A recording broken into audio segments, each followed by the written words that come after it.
L'entreprise générale du cobalt, une fois opérationnelle, tient à améliorer les conditions de travail des exploitants artisanaux en respectant les normes environnementales établies. Leur accorder une meilleure rémunération et mettre les communautés locales au centre d'un projet social. Son expert en charge de l'environnement, hygiène et santé, Tossim Panou, l'a dit clairement au cours de son exposé. EGC, dans cette démarche, veut s'assurer que ces investissements soient faits en concertation avec la communauté locale.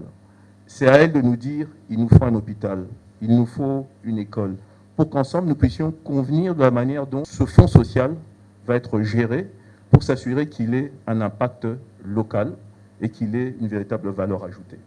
L'originalité de l'EGC, c'est que même dans notre responsabilité sociale et environnementale, nous sommes ouverts au partenariat. L'avenir des artisanaux est aussi planifié pour lui trouver une issue viable de l'après-carrière. Et un creuseur artisanal ne peut pas travailler de manière indéfinie. Mais lorsqu'il n'a plus la vigueur, qu'est-ce qu'il doit faire? Est-ce qu'il doit rester là, sur le bas-côté de la route? Non. Il faut qu'ensemble nous puissions réfléchir à une reconversion, voir comment est-ce que de nouveaux revenus peuvent être générés. Est-ce qu'il peut se reconvertir en agriculteur? Est-ce qu'il peut aller pêcher sur le là-bas? Est-ce qu'il peut devenir un cordonnier? Tout ça, c'est une démarche à laquelle nous devons réfléchir, mais nous devons le faire avec la communauté parce que c'est elle qui connaît le mieux quels sont ses besoins. Pour le DGA de l'entreprise générale du cobalt, Élisée Kazadi, tout est bien planifié pour que les artisanaux jouissent d'un traitement adéquat. Occasion pour lui d'inviter toutes les parties prenantes à l'accompagnement de l'EGC, une entreprise étatique. C'est un projet qui est très important pour la communauté locale, un projet qui est très important pour le gouvernement parce que l'entreprise générale du cobalt est filiale de la GECAMIN. Nous avons pu démontrer, expliquer tous les participants les avantages et nous sommes heureux de voir que tout le monde veut que EGC puisse commencer ses activités au plus vite. Et donc, par ce message, nous sommes en train d'appeler les différentes parties prenantes à nous accompagner et à faire qu'ensemble, nous puissions donner une image différente de l'artisanat minier de la RDC, mais surtout de la filière cobalt.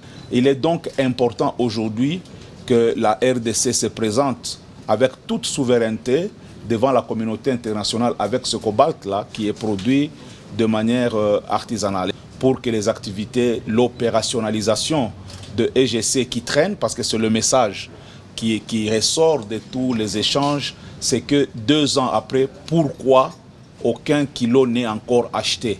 Et donc nous appelons à ce qu'il y ait un accompagnement pour que le creuseur puisse voir son revenu augmenter, ses conditions de travail être améliorées, que la communauté puisse bénéficier des revenus de cette activité, ce qui n'est pas souvent le cas aujourd'hui, que l'État puisse rentrer dans ses droits et aussi que le Congo puisse être positionné sur l'échiquier international. L'implication financière de la firme suisse Trafigura, bailleur des fonds DGC, a été épinglée à la demande de l'assistance par son directeur en charge de l'approvisionnement, James Nicholson.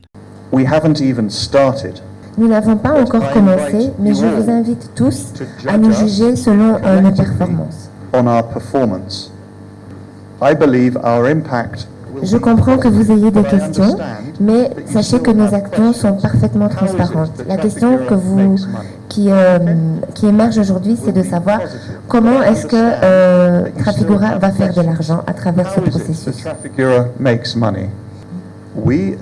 En tant que Trafigura, nous prenons des frais commerciaux pour nos activités. Nous pouvons justifier ces frais, par exemple, pour les activités suivantes.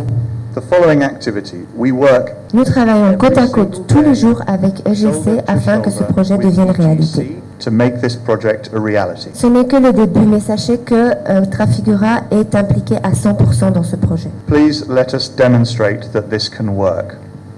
S'il vous plaît, laissez-nous vous montrer que cela peut fonctionner. Les 2 jours de travaux ont débouché sur 13 recommandations pour permettre à l'EGC de faire face à ces défis, parmi lesquels l'État congolais devra veiller à ce qu'aucun acteur ne disparaisse de la chaîne d'activité.